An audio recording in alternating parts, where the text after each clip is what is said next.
Joe Biden is well known to be a very stubborn man, a very stubborn man.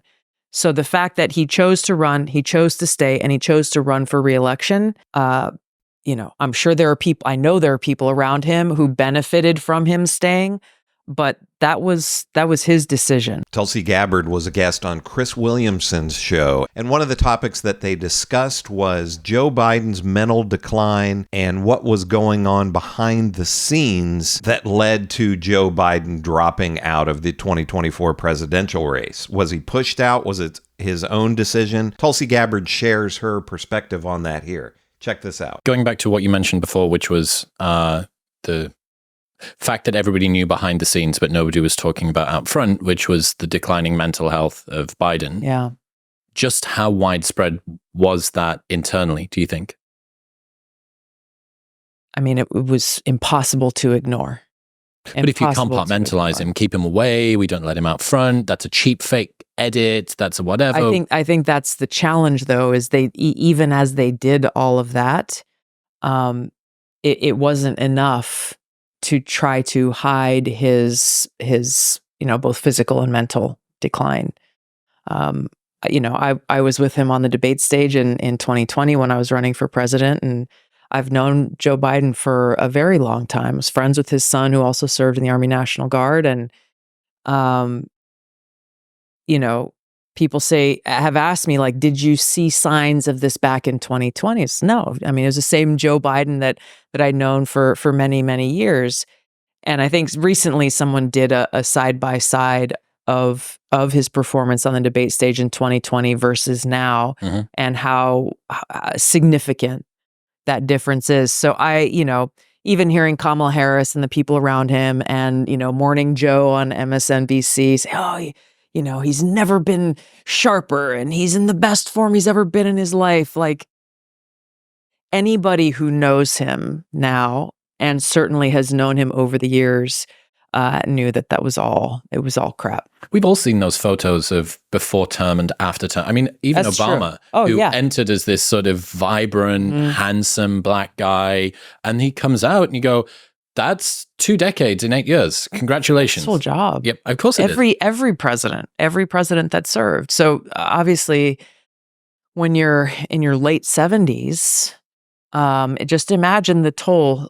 Ruthless. So this is something about to make one of the most unpopular cases that the internet's going to hear this year. Every time that I've seen this sort of commentary around Biden's decline, it's made me feel sad. It's made me feel uncomfortable as I watch this, and for 2 reasons. First one is the one that everybody kind of agrees with, which is it's an older man who's sort of being forced by this organization to be the tip of the spear when he's evidently not capable of doing it, and blah, blah, blah. But the other side is this is the twilight of his career. Yeah. And people remember the thing that you left them with. Their lasting impression is often the one that kind of continues through. And, you can make whatever criticisms you want about what he's actually done or said throughout his career. I don't really know that much. But I know the way that people socially interpret signals from others. And to think that you've got this guy, how long has he been? Like 5 decades or something? He's been in it forever. I think he was the youngest U.S. senator ever elected when he got elected to the U.S. Senate. Right. And now he's the oldest president ever. Yeah. So this guy's like the parentheses of U.S. government. Yes. Right? The alpha and the fucking omega. Yeah. And to think, doesn't matter what you say, that was a very, very long career, culminating in you getting to the pinnacle of this. And that being this sort of really awful lingering aftertaste that everybody gets. And I go, that makes me sad. That makes me feel sad. I think what Chris Williamson says here is right. I think a lot of people were sad. I don't think most people want to see a president who is past his prime. And other than the people who are just hateful, partisan people, I think they viewed what was going on as kind of sad and sort of elder abuse by Joe Biden's family, by Jill Biden, by Hunter Biden, and these other people that were kind of looking at him as a meal ticket instead of a human who should not have run again for the 2024 election. And Tulsi Gabbard brings up a good point here that, everybody knew that he was in mental decline. That was one of the really strange, bizarre things about the media and the politicians. after the debate, they just acted like all of a sudden they discovered that Joe Biden was old, when the people of the country had been saying this for a long time, that he was too old to run, and also Donald Trump, even though he's in a little bit better shape than Joe Biden, but that he's too old to run also, that we need younger candidates for president and for Congress, not these people in their 70s and 80s.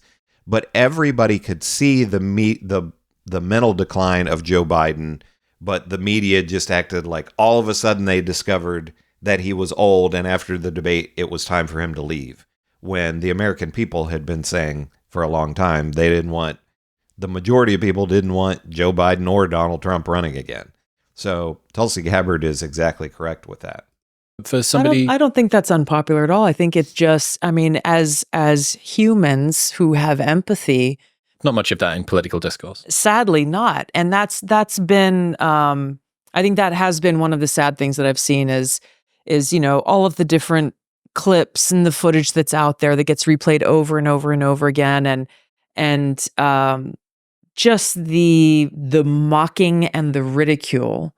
It is unfortunate that is where today's political discourse has gotten, rather than just recognizing exactly what you've said. Like, it is sad to see any person in this state, especially on a global stage. The thing is, I mean, Joe Biden's run for president a few times before he got elected.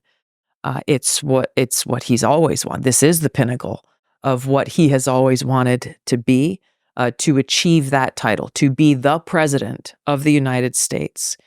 And so, ultimately, he's the guy who made the decision to run.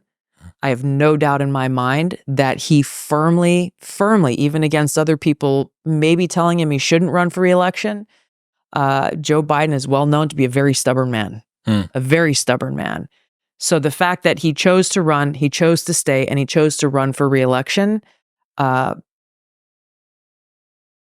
sure I know there are people around him who benefited from him staying, but that was his decision. That's why so few people are going to give him any sympathy for what's happened, because you already know that you're in decline. You already know, and if this is true, if it is the case that he wants to run it, it's not Jill, marionetting. I'm sure she's got a role to play in it as well. Marionetting him behind the scenes or whatever, that he is continuing even now, and then you actually get yourself into a much more awful conversation, which is he cognizant of exactly what he's potentially trying to sign himself up for? Like, are we talking about, someone who's really, really detached? I have no idea. So I think these are really great points by Tulsi Gabbard. I mean, she's saying this in not a bashing Joe Biden as a person. She does talk about him being stubborn, and that's another thing that is, was a well-known quote unquote secret, that despite the media narrative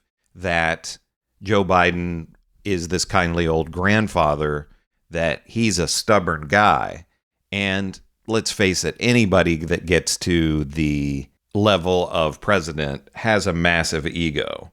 And, Joe Biden, by all accounts, felt like he was the only one who could do this, to be the president and beat Trump again. But this really, to me, shows the flaws in our systems, that so much of this came down to Joe Biden's own views and Jill Biden and Hunter Biden, rather than the Democratic Party having some kind of mechanism. Ultimately, in the end, they pushed Joe Biden out, but it should have happened a lot sooner. There should have been some kind of mechanism in place to say, sorry, Joe, you get one term. We're going to run somebody younger, rather than leaving so much of this up to Joe Biden to decide. But as Tulsi Gabbard said, he is a stubborn guy.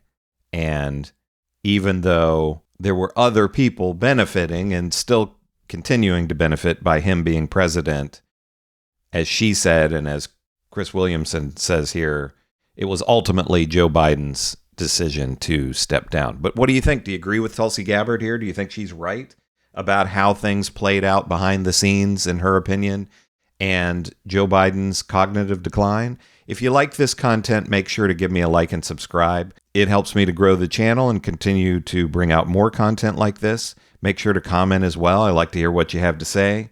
I'll see you in the next one.